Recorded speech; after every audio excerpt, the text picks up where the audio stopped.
OK，好嗱，去到第二份啦，即係4點嘅呢張工作紙啦。OK，嗱咁都一樣啦，就係嗱，基本我啲塔打做到未先啊？即係例如上次嗰份啦，4點一個份啦，希望真係抽時間做咗先啦。OK，咁其實應該就唔好難嘅。咁當然如果有問題，隨時話知啦。好啦，咁去到第二 part 啦，咩嚟嘅呢個？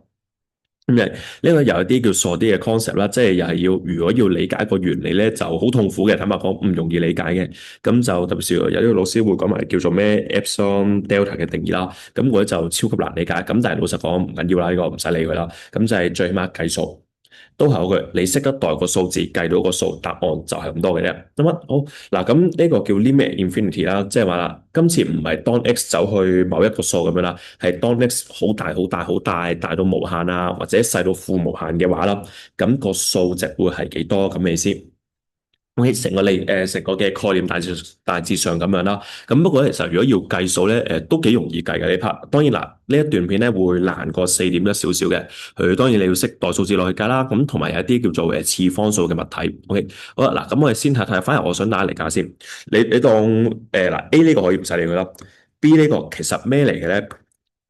呢個咁如果你理解一個符號咁樣理解嘅，一除一個數叫做 x。好啦，咁其實你咁樣諗啊。當 x 越大嘅話，即係除得越多嘅咧，咁成個數咪越細咯。咁啊，舉個例啦，我當啦，例如啦，我當如果1除10嘅就叫0.1啦，係咪？1除100嘅就0.01啦。咁如果1除1000咧，就再褪多下0.001啦。咁一路計，咁當個分母唔係10、100、1000咁簡單，係當佢100萬、1000萬、10億，甚至乎到叫無限咁大嘅啦。咁個數咪越褪越後0.000000000就好接近零咁嘅意思，得嘛？咁所以其實你幫我 mark 低樣嘢啊。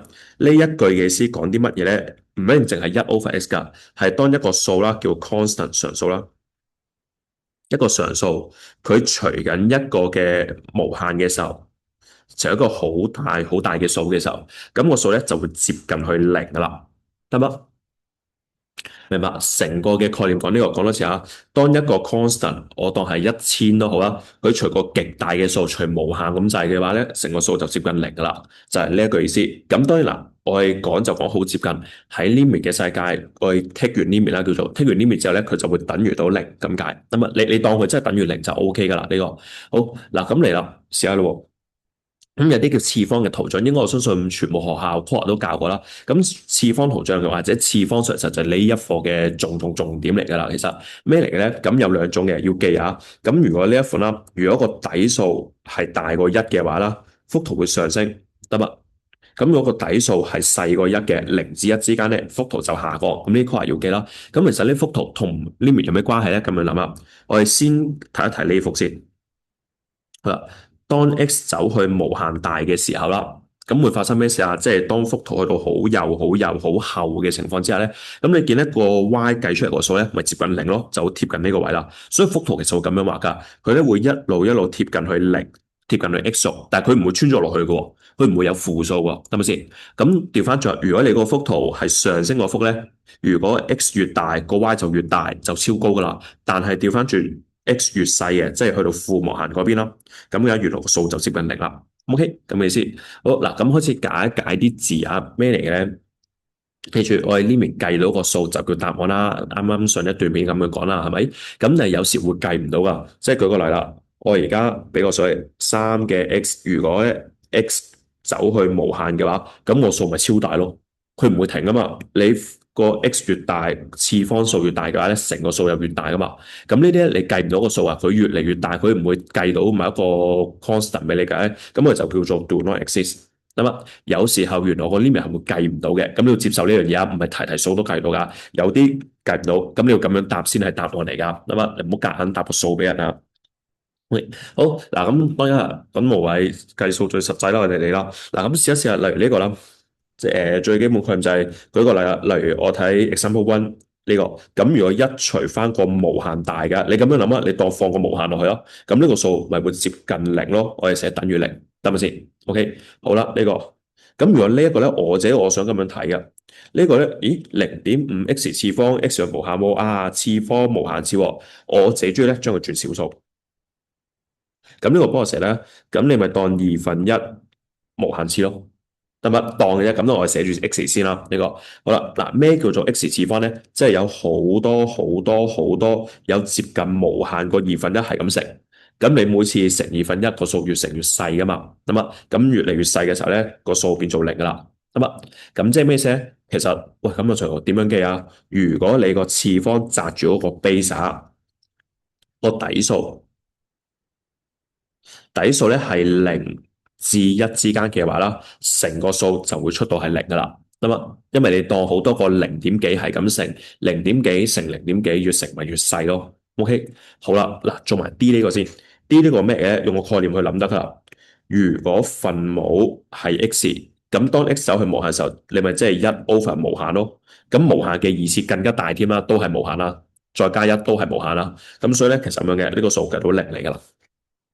咁係啦，咁所以如果你叫我呢啲格式嘅人直接計到零就 OK，你唔使慢慢解釋噶。咁但係最後睇一睇啦，睇睇 C 呢個，C 呢個咩嚟嘅咧？就係咁樣嘅，佢咧就係無限次七嘅無限次方，咁即係好多好多個七乘，咁嗱七乘七乘七一路乘咧，因為嗱七係大過一噶嘛，係咪？你條數越乘越大嘅，咁即係咧佢只會不停地升，佢就唔會貼近某一個數，佢唔會貼近零啊幾多幾多咁樣，咁所以呢個咧咁樣嘅。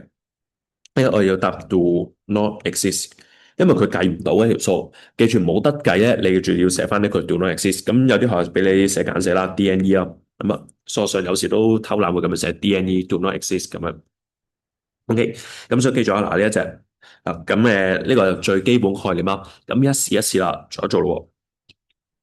嚟咁最好啦，因為建議大家就可能你攞10零廿秒暫停段片，試下極速做咗呢六格啦。咁啊，OK，咁我開估啦。嗱咁多啦，咦？咁如果一 over x 走去負無限咧，嗱咁樣諗，你要住啦。如果除一個數係負無限咧，即係我當除負1000咁樣啦，咁個數咪負0.001咯。你係負數，不過都係好多好多個零噶嘛。咁所以其實就算你 x 走去無限定負無限咧，個數都係零嚟噶啦。咁啊，呢個可以嘛？咁或者就喺度建議咁樣理解啦。咁例如呢個都係呢個咧咁樣嘅。例如呢一題睇啲咩咧？睇個 base 睇個底數，重點就係個底數咧係零至一噶嘛。咁你即係乘啲零點幾嘅數係咁乘，咁越乘越多嘅時候，乘埋咧就接近零噶啦。係嘛？我覺得通常呢一啲咧，如果個答案咧一係一，一係零之類噶啦。咁例如呢個咧，好啦啊，咁呢個同啱啱嗰個一樣叫次方數啦。咁但係佢個底數係大過一，個數咧越乘越大嘅，不停地升嘅，咁上升啊嘛。咁所以呢個咧就 do not exist。OK，最後小心啲，第四呢個嗱呢個咧教大家個方法，陣間都會用噶。陣間好啦，咁如果咧好多時叫我走去負無限呢一啲咧，我又建議唔好背晒佢咯，因為負無限嗰啲好似有太多嘢記。咁你出個絕招啊，試下呢個啦。咁呢一個咧咁樣嘅，我哋咧就叫 let u 咁啊咩嚟嘅咧？喂，咁 x 走去負無限啊嘛，嗱，咁我哋咧就 let 呢樣嘢，逢係走去負無限，你覺得好難諗咧，我哋咧就 let u 做負 x。咁啊，或者你咧 x 做負 u 啦，方面係 x 做負 u。咁呢個記咗佢，因為好好用嘅，我自己覺得。咁嗱，試一試咯。咁如果 x 走去負無限，咁負 u 咧，嗱你當代個數啦，x 走去負無限嘅話，咁如果負翻佢嘅就會走去正無限噶啦，得嘛？OK，咁所以原來可以咁樣換走佢嘅呢個。就 U 咧就走去正無限，咁寫無限得噶啦，你寫正無限又得，無限都得。OK，咁當然啦，因為我叻咗啊嘛，係咪？咁所以 X 要寫負 U，全條數我唔要 X 啊，我將佢改晒，我叫做 U 先。OK 呢個好嗱，咁有咩好處咧？睇睇咯。其實嗱，咁當然你要對本身次方數有少少認識啦。呢個咩叫負次方咧？負次方即係一 over 倒數嘛，係咪？咁你而家咁樣再就一次條數啊。當 U 走去無限嘅時候，即係次方真係無限啦。個底數咩特別啊？個底數咧其實就係零至一嘅。咁啊，1/8係零至一噶嘛。咁你咪好多個零點幾、零點幾、零點幾係咁乘之後，原來個數接近零噶啦。得嘛？咁所以嗱，再一次啊，如果你有時咧唔係話一嘢直接諗得到嘅，你見走去負無限嗰啲點算咧？呢個啦，見用呢一個。咁啊就真係搞掂晒所有負無限嘅問題噶啦，咁啊就變翻到正無限，跟住再計。咁通常咧，特別是嗱，去到呢一份後邊嗰度都係嘅，有啲用負無限計咧係好難計啊，好容易錯。你用正無限計啦，就用呢個方法。陣間你會再見呢個噶，咁就反而呢個試一試啦，一點呢個。OK，嗱咁當然第一樣嘢啦，你要睇睇佢個 limit 走去邊度先啊？佢走去負無限噶嘛，咁我成日咁樣做，let x 等於負 u，咁嘅話咧就原來咧 u 就走去正無限噶啦，咁啊即係 x 會去到好負嘅話，因為u 係負咗佢嘛，就走去好正好大嗰邊咯，咁樣負 u。咁嗱，記住啦，乜嘢叫做0.5嘅負 u 次方咧？即係1/0.15 u 次方。嗱，咁記住啊，嗱，我建議大家撳一撳個數嘅，1/0.15呢個數咧係六點幾啊，6.6666咯。咁即係簡單講，原來呢個 base 呢個底數咧，今次個底數咧係大過一嘅，得唔得先？咁即係而家將好多個大過一嘅數，好多個六點幾啊，佢個6.6啦，好多個6.6嘅數係咁乘，咁個數只會越乘越大嘅啫。咁啊，嗰次啊，因為呢個數大過一，咁你越乘就會越大，咁越乘越大，即係唔會停啦，唔會停咧就要 do not exist 嘅，咁係個 the limit do not exist。OK，差唔多，咁所以小心啲啊！有時好衰嘅啲題目就係唔係下下出親尾就記得到嘅呢個。咁當然有圖可以選擇背嘅，底數係零點幾，負無限就係 do not exist，你背到可以係啦。咁但係如果理解到會好啲咯，我自己覺得。OK，咁右邊我冇乜特別，右邊就純粹當無限就走去零嘅啫呢個。OK，好，差唔多。嗱，咁照舊啦，你見過個，如果你啱啱嗰份4.1嗰份咧，你係大概理解到知佢格式咧，其實呢份一模一樣啊。咁先講完計數嘅嘢，不過佢多啲嘢要計啦。咁然後就會講一講啲理論。咁其實原理啊，你見啲公式一樣噶，即係老實講啲理論你識嘅咪睇埋咯，唔識嘅冇所謂噶，唔識嘅唔會話太影響計數，得嘛？係啦。咁所以當然你某如果都係嗰句啦，你想課長遠啲數學好啲嘅，盡量都抽時間理解下啦。雖然會辛苦啲呢個。OK，咁開始嚟啦，試一試啦。嗱，咁呢我成日通常點樣去做嘅嗱，反而呢 part 嘅例子我唔係揾到啦，我攞題目直接嚟。題目好啦，嗱，咁啱啱講咗嘢啦，嗱，幫我寫多次啦。原來咁樣嘅，逢係咧 limit x 走去無限，咁啊，如果咧係一個 constant over x 嘅話咧，就會等於零嘅。咁啊，我唔理個數幾大啦，1000萬都好啦，咁因為無限比佢更加大噶嘛。你除一個超級大嘅數嘅話咧，咁就會接近零嘅。OK 呢個啊，咁所以咧，例如2.1係2.1咁樣嘅。你問我嘅話咧，我嘅計法就係常數 over x 咁咪等於零咯，做完噶啦，得嘛？OK，咁其實可以咁樣做。咁當然你話咁都得嘅。如果你話嗱，有啲同學仔對數學嚴格啲啲，要求高啲啲咧，可能未必接受呢個講法咁都得嘅咩？咁就可以用翻啱啱上面嗰啲 feel 啦。咁啊，例如咩咧？例如可以抽 factor，可以抽啲 constant 出去，數字可以抽出去。咁即係乜嘢？就係咁樣嘅。你可以咧，原來呢條數咧，將個7抽出去。1/x，咁我哋啱啱呢一嚿嘢啦，上面就話俾即係零啊嘛，咁就會變成7乘0，即係零，都會計到零嘅，答案一樣噶。咁但係當然你問我考試嗰刻就我自己用左邊我，主要你見一個數字除 x 嘅，咁就變做零噶啦。咁啊，OK，嗱，咁再嚟咯，試下咯。咁呢個咧，我想大家開始習慣呢樣嘢啦。逢係 x 走向負無限嗰啲點樣做咧？就 let u 做負 x。或者 let x 做負 u，係一樣係同一句嘢嚟噶。咁所以呢個咧會咁樣嘅。咁如果 u 走去x 走去負無限嘅話咧，u 就走去正無限。咁入邊啊就負1/負 u。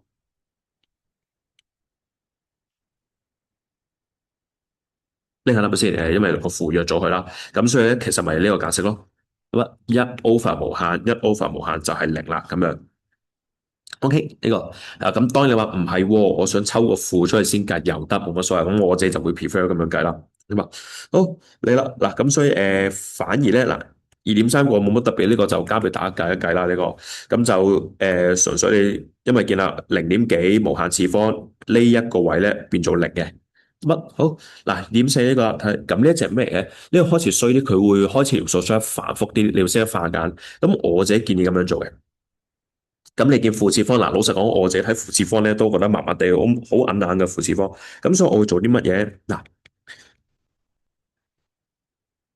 係咪咩叫負 x 次方咧？即係咁樣，即係1/3嘅 x 次。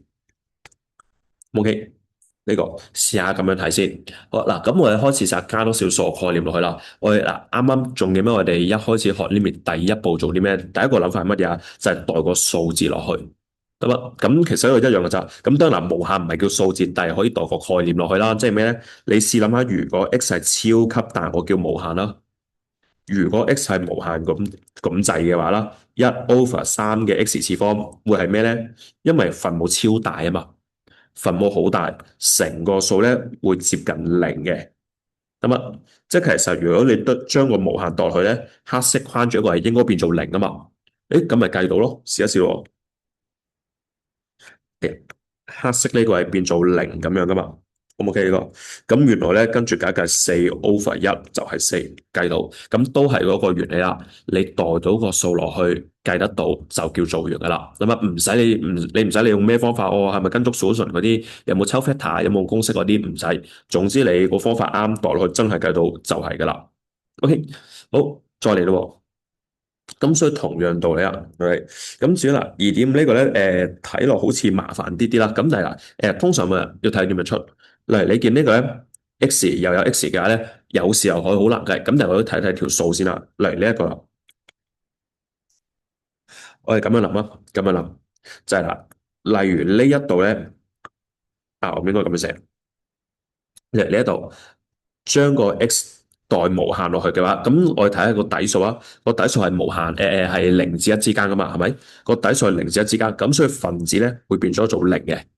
O 唔 OK 先？3乘翻零啦，分子係即係零啦。好啦，咁而分母咧係一個無限嘅數，你個概念咁樣諗啊，就係零 over 個好大好大好大嘅數嘅話啦，咁會變成咩？咁其實會變咗都係零啊嘛。你當啦，有零碗飯啦，分俾全村人食，咁都係每人食零碗飯噶啦，係咪先？咁所以其實呢啲咧，通常有時可以直接寫答案啊。原來呢個會 over 零嘅，OK，變咗做零噶啦。咁就係嗱，記住啊，唔係話佢約咗佢唔係咁樣啊，而係話啦，分子係零，零除個好大嘅數都係零咁樣解，OK。就咁咯，咁當然啦，有時候呢種係好難嘅，即係如果我將個數一個叫做6嘅 x 次方 over x 咧，咁就好難計，亦都唔係我哋範圍內嘅嘢啦。呢個咁所以呢個都係啦，嗱，試下啦，做埋呢個下一 part 啦。咁嗱，分兩個層次啊，即係阿 Sir 我一嘢就諗到噶啦，我望住呢個配呢個，我知個數係幾多嘅，咁 OK 啦，做得幾好啦。咁但係真係諗唔到嘅，成日叻佢做 U 啦。嗱，咁我而家查唔寫快啲咯，呢個。咁 U 就走去正無限嘅，好啦，4乘翻3嘅-2U 加一，O 唔 OK？將個 x 變做負 U，可以嘛？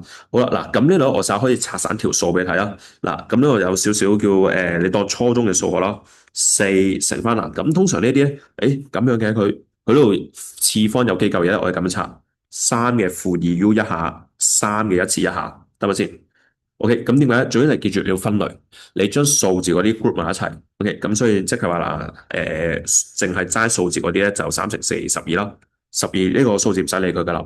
咁然後呢一個位咩叫3嘅-2U 次方咧？負次方即係倒數嘛，咁啊1/9嘅 U 次，呢個 OK 咪呢個？咁所以嗱，就係嗰句啦。當 U 走去無限，次方無限入邊個數係0至1噶嘛？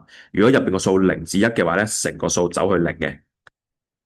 12乘0等於零，就咁多。OK，咁所以我自己建議咁樣做，放喺負無限有時會棘啲啲啊，難諗啲啊。咁唔好理佢，你轉晒做負 U 啦。將 x 轉負 U，通常都搞得掂噶啦。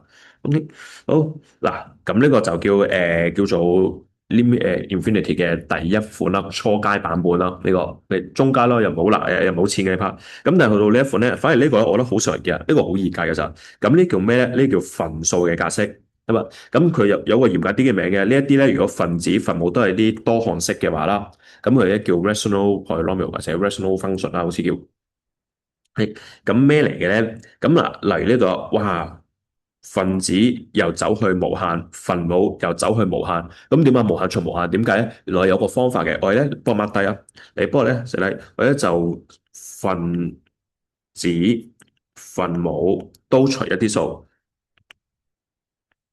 除以最大次方。嗱，幫我寫落嚟啊！我哋一逢見親呢一種嘅格式係點樣做？將分子分母除以最大嘅次方。OK，去嘛？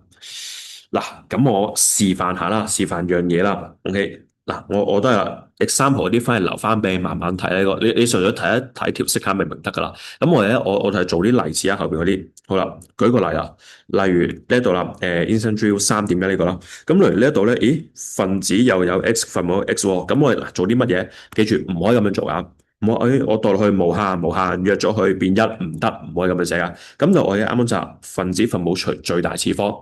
例如你見啦，全條數最大次方係 x 啊嘛，係咪？咁我哋咁樣做嘅，上邊下邊咧，我哋都除個 x 俾佢，咁啊，好啦。咁點解咧？嗱，睇一睇呢度，如果你咁樣約嘅時候啦，x 約咗佢兩個啦，就變一加六 over x，呢個叫分子咯。分母一個咧，咁樣約嘅話就一減七 over x，其實都係啲初中化簡嘢啦，係啦。好，咁又點樣？哎呀，我寫漏咗樣嘢啊，係嚴格啲講，補翻個 limit 嘅符號，x tends to infinity。咁啊，咁有咩好處咧？而家代個數落去，好啦，嗱，我哋放大啲呢個嚟睇睇啦，淨係睇呢一嚿啊。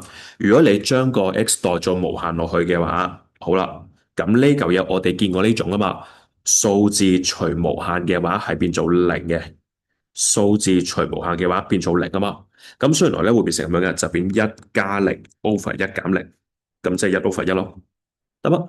咁所以嗱，記住我哋開始咧就夾硬變翻呢一隻叫分數嘅格式，因為咧 over x 嘅話咧個數會變做零噶嘛，當 x 走去無限噶啦，咁你唔可以一開始就係我無限去無限咁樣，呢啲係唔得嘅，你亦都計唔到啊。好啦，例如呢一款啦，呢款咁樣就咁即係嗱呢度咧，你問我啦，我成日偷懶啦，咁當然你話真係好驚嘅，將 x set 做負 u 咯，咁嚟試一試直接咁樣做啊，我今次唔 set 做負 u 添啊呢一隻。啊，咁就我將佢上下都除 x，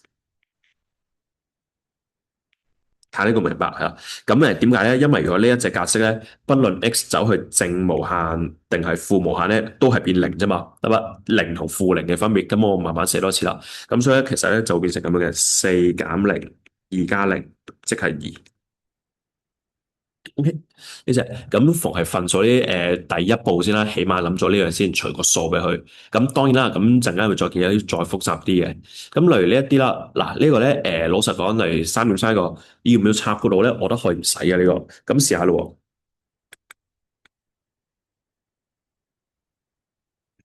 好啦，嗱咁當然你睇一睇啦，例如分母先，分母最高次方 x 二次啦，係咪？咁分子咧，分子因為佢係乘緊嘅時候咧，你幻想你拆括號啊，你拆完嘅時候應該係咁樣噶嘛，都係 x 二次啊，得嘛？咁所以其實我哋上下咧都除翻 x 二次方俾佢。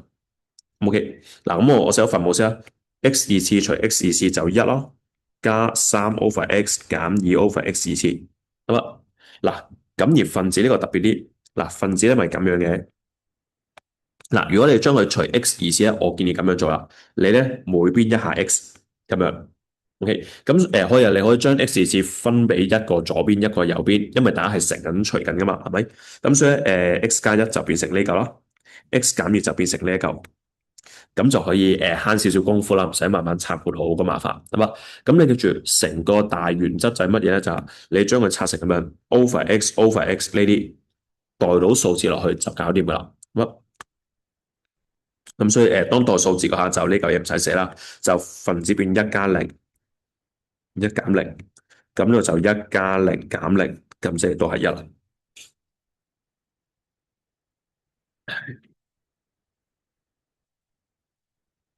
嗯，你好嗱，咁就當然都好佢啦。你話如果你見到負無限好礙眼嘅，你叻佢做負 u 都冇乜所謂噶，咁你就會全部正負反轉，咁就變一減零，一加零咁啊，但係唔影響條數啊，一樣嘅啫呢個。OK，好嗱，咁起碼就至少真係希望啦，亦都趁仲有時間未去到考試嘅時候，温一温即係3.1至3.3呢啲，起碼考試就我覺得出到嘅應該盡量啦，應該做到啦呢個。咁至於呢一隻咧咁樣噶，呢個咧可以俾你睇睇。例如呢隻咧，你發覺咧嗱，如果咁樣做嘅，如果呢一啲咧我照除下有個問題啊，咁跟翻啱啱嗰樣嘢，除翻最大次方啦。咁你睇頭個位得噶。哦，三次二次嘅話啦，我哋揀三次方去除。咁啊，我一上下都除 x 三次。咁啊，四減一 over x 減四 over x 三啦。咁你叫分冇個問題嘅呢個，就一 over x 加五 over x 二。嗱，我唔知大家發唔發現到個問題先啦。而家 OK 未發現到嘅唔緊要，照計落去啦。咁我如果真係代數字啊，嗱，小心啲啊呢 part，我用紫色筆去寫啊。呢 part 如果真係代數字，因為四減零減零嘅，分母零加零減零啊嘛，係咪？咁你發覺條數變四 over 零，咁四除零計唔到啊，四除零計唔到噶。咁所以其實呢一啲咧，誒冇我轉晒格式都計唔到咧。其實原來呢款咧，睇下記唔記得啊？呢款咧係計唔到噶，叫 do not exist。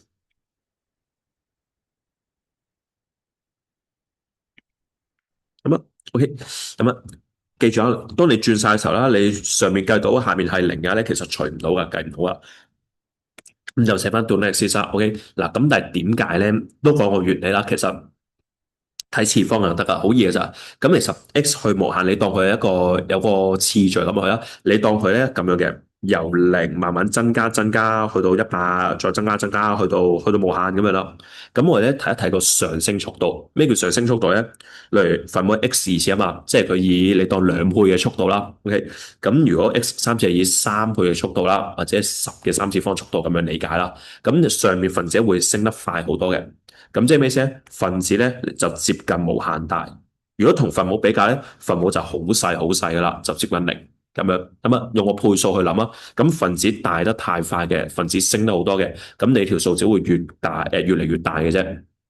咁就好似啱啱次方嗰啲咁樣咯。你條數越嚟越大，停唔到落嚟嘅話咧，就冇得計嘅。咁冇得計咧，就寫 do not exist。咁啊嗱，咁所以你幫我 mark 多樣嘢啊。嗱，係呢一款啊，呢一款啊，淨係如果分子嘅次方或者好啲嘅名叫 degree 啦，degree 咁樣啊，分子嘅次方係大過分母嘅次方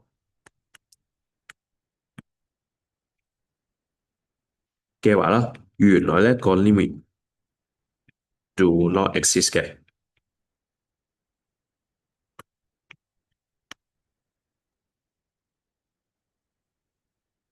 呢個嗱講明先啊，係呢一款啊，即係當大家都係呢一種嘅格式叫做rational polynomial 呢啲咯，而且係當 x 走去正無限先係啊，唔係下下都咁樣用啊。咁啊，最穩陣你計一次啦。咁啊，OK，咁咯，咁所以有時都係啦，去到考試你見計唔到啊，俾信心自己未必係你錯噶嘛，可能佢得咁出嘅咧，佢出條數係計唔到，唔出奇嘅呢個。OK，好嗱，咁就最尾呢 part 啦，而呢 part 坦白講，初學會難啲啲，咁俾心機聽到。咁呢 part 就會融合翻我哋啱啱4.1臨尾講嗰啲啦。好嗱，咁舉個例，我想去問問題呢個例子先。咁呢個例子咧，其實咧就嗱，都係個開方你唔使理佢啊，個開方你當睇唔到得噶啦。咁所以嚟呢度咧都係啦，你要將佢變成咁樣，1+1 over x，4減5 over x，代數字落去計，得乜？差唔多。OK 咪個好啦，嗱咁呢個第一款啦，咁而第二款睇下大家記唔得？第二款呢個咁樣嘅呢一款咧，呢個佢嘅時候開方減開方，咁啱啱講嘅話，或者希望大家記得啦，就係要咁樣做嘅，要將佢無啦乘翻個相反。咁我睇佢 solution 嗰度啦，就係如果佢減數咧，我係乘翻個加嘅俾佢。得嘛？咁當然一出得嘅時候有啲巧妙有啲原因啦。當你乘咗加數落去嘅時候咁樣嘅，就加數一分子你會約減咗啲嘢，佢減下減下得翻二嘅啫。咁啊，咁而咁樣嘅，咁分母有 x，好啦，嗱，當 x 走去無限嘅時候，咁開方 x 都仲係無限噶，得嘛？呢個當 x 走去無限，開方 x 都走去無限，咁所以即係又係啦，一個數字叫二啦，除翻個超級大嘅數。咁啊，咁二除無限咧就會出到零噶啦，咁嘅意思。OK，呢個嗱，咁所以咧呢個就第一款啦，試下咯，試下咯。咁而家睇睇啦，比較難嘅呢款，老實講呢個咧就好多同學，包括我自己在內啦，我中嘅時候咧，其實唔明嘅嗰陣我係背噶咋。咁好啦，嗱，C 呢種咧，嗱，聽住有咩特別咧？睇下條數啦，佢涉及開方，最衰佢係有啲開方，有啲冇開方，而且佢係走去負無限嘅。咁嗱，有兩個做法，先睇睇一般或者多數書嘅做法係乜嘢啦，咁樣。即係話啦，咁其實我嗰樣係唔理解呢一句㗎，呢、個咁我嗱當然咁你將個開方除入去啦，就變二次啦，呢、個我 OK 嘅。但係原來好得意㗎，喺負無限呢個世界咧，你會整多個負出嚟。咁啊，因為當 x 走去負無限啦，就要背啦。嗰陣我記得就係背佢開x 變開方 x 二次啦，就出個負出嚟。咁啊，咁都背到呢個值得冇問題嘅。背完之後就照約數啊，最尾咧好得意㗎，因為有個負會計咗負3。啊嘛，咁所以呢個咧嗱，當然如果你本身加上大應該學咗呢課啦，你係用開嗰個方法嘅，用得好好嘅，OK 嘅，照用。咁你話唔係喎，用得唔 OK 喎，試下呢個方法啦。我想同大家加個例子，加個做法啦，method two 啦，就啱啱我好強調嗰樣嘢啊，咩嚟嘅咧？最難就係見到負無限呢樣嘢。咁通常點樣做咧？就呢個啦，let x 做負 u。咁當你 make 下 subject 嘅時候啦，u 即係負 x 啦。好啦，試一試啦。我而家將條數抄多次落去。嗱，原本條數係咁樣噶嘛。咁啊，試一試咁樣做咯。原來咧，嗱，當 x 走去負 u 嘅話啦，x 叻做負 u 嘅話啦，咁 u 咧就會走去正無限。O 唔 OK？因為其實 x 同 u 就係負咗佢嘅關係啫嘛，負無限再負翻咪正無限咯，得嘛？咁而呢度咁樣嘅。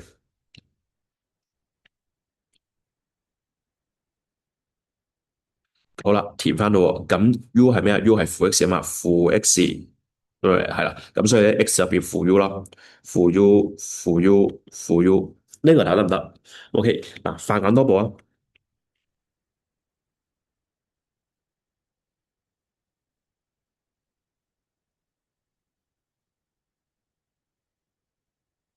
可以嘛？呢個嗱，咁其實成件事一模一樣嘅咋，呢個咁但係你會見啦，嗱，最好或者最勁嘅地方，我覺得最好用地方係咩咧？就係而家變咗正無限，正無限就唔使理啲咩正負問題噶啦，咁啊，咁所以如果變咗正數咁樣嘅嗱，我將個負抽去出邊先啊，方便大家睇。好啦，咁然後呢度咧，記住，因為 U 佢原本係冇開方啦，入到開方入邊咧要二次翻佢咁樣嚇，因為 U 就等於開方 U 二次，咁因為佢走去正無限就唔使理咩正負問題噶啦呢個，咁所以變成 U 二次九 U 二次減 U，咁就變開方九減一 over U，咁當你代零落去代無限落去嘅時候啦，咁咪變九減零咯，開方九減零即係負3。O 唔 OK？咁當然嗱，答案梗係一樣啦，答案都係負3。咁但係我即係強烈建議就係嗱，除非本身你呢一個你確保自己清楚咩場合用，又明白理解到嘅照用，唔理解嘅唔緊要，唔理解唔用呢個方法，唔理解用呢個，你咧做到負 U 咧就變正無限噶嘛。咁啊呢個嗱咁所以最後啦，試下做多個例子啦。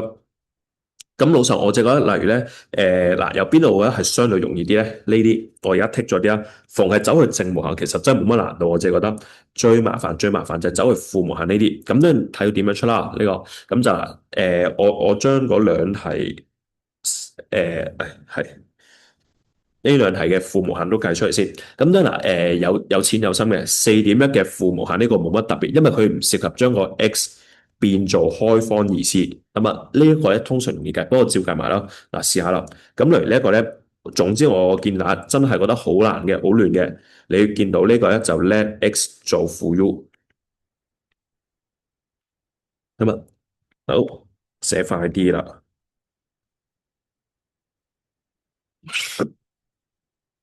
咁當然啦，x 做咗負 u，咁就變咗做-6u 減7 over -6u 加2。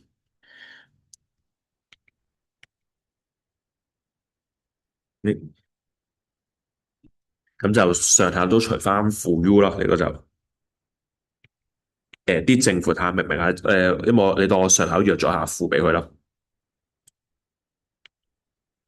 OK，呢個咁所以就代落去啦，代 U 做無限嘅話咧，就變咗做零啦，零啦，6加0，6減0，就變咗一啦，開方一即係一。OK，咁所以當然嗱，呢個咧你叻唔叻佢做負咧係冇分別嘅，計嘅難度係一模一樣噶啦。咁啊好啦，咁但係試一試啦，如果咁嘅啦，順便就當俾個 test 嘢啊，當暫停段片試一試，真係計呢個先。咁啊，咁你如果你本身學咗一課，你用你慣嘅方法計啦。OK，好嗱，咁我繼續啦呢個嗱，咁呢一度咧都係唔建議就將呢個無啦啦變成咁樣，因為有啲難理解嘅，老實講。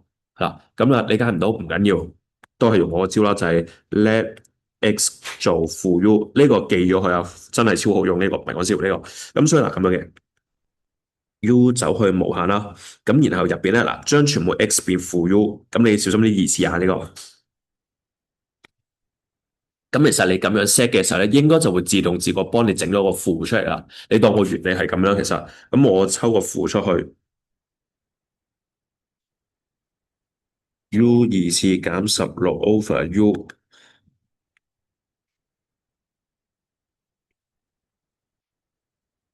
咁你絕對係，因為佢冇開方啊嘛，你整翻去開方入邊咧，要整個二次俾佢。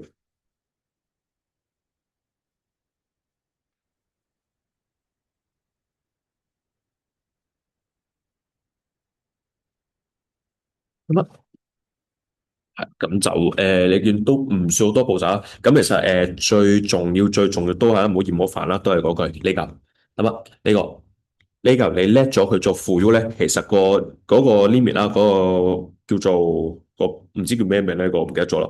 呢個佢走去嗰個位咧，就變翻正無限。咁當你走去正無限咧，其實就計嘅方法同你啱啱4.1個係真係大同小異，一模一樣噶啦。咁啊，咁多。咁所以我建議啊，就係例如啦呢啲啦，其實幾時需要用呢樣嘢先有效咧？就係一個有開方，一個冇開方就可以啦。咁啊，咁同埋咧，如果你真係話唔中意用呢個方法，你要記咧。有時候 x 二次又唔使喎，因為佢本身正數。咁除非你真係本身分得好清楚啦，分得到晒，咁就可以。咁但係問我唔好理咁多啦，最緊要計啱啦，係咪？坦白講，同埋就費事又冇必要記咁多嘢。所以最緊要最緊要就係你問我都係我強烈建議啦，就 let x 做負 u。咁啊，咁翻嚟嗱，呢一 part 就交俾大家試一試啦。咁亦都嗱，當應承我好點都好啦，呢題真係試一試做啦。亦都好多時，如果你當作為老師出卷嘅話咧，好多時真係想考學生識唔識計呢一種。走去負無限，跟住就一啲有開方冇開方嗰啲，通常呢個就係呢課其中一個都幾關鍵，好多堂仔會錯嘅位啦，咁多。好啦，咁就真係講完。反而其實我覺得後邊個 part 唔係太難，後邊一個你代個數落去，跟住佢好快揾到 A 同 B 噶啦，呢個咁就嗱。最後嗰句啦，呢份咧我4.2啊，或者遲啲你會收到份叫4.3嘅影片啊、工作紙呢啲咧，咁就一啲相對上叫初學啊，或者真係細微少少每一 part 好多好多操練嗰啲嘅題目，咁就學熟啲啊，如果咁講，咁亦都好坦白講啦，如果你呢 part 呢邊學得真係一般般嘅話咧，你下一課叫做微積分啦，嗰課就會痛苦啲啊，因為又會用翻嘅，其實原來有關㗎呢個。好啦，就咁多啦，咁就照舊啦。影片就到呢度，咁就總之有咩題目唔明啊，之類啊，或者其他課題都好啦，照 WhatsApp 啊 send 過嚟問我啦，就咁多。OK，好，俾心機。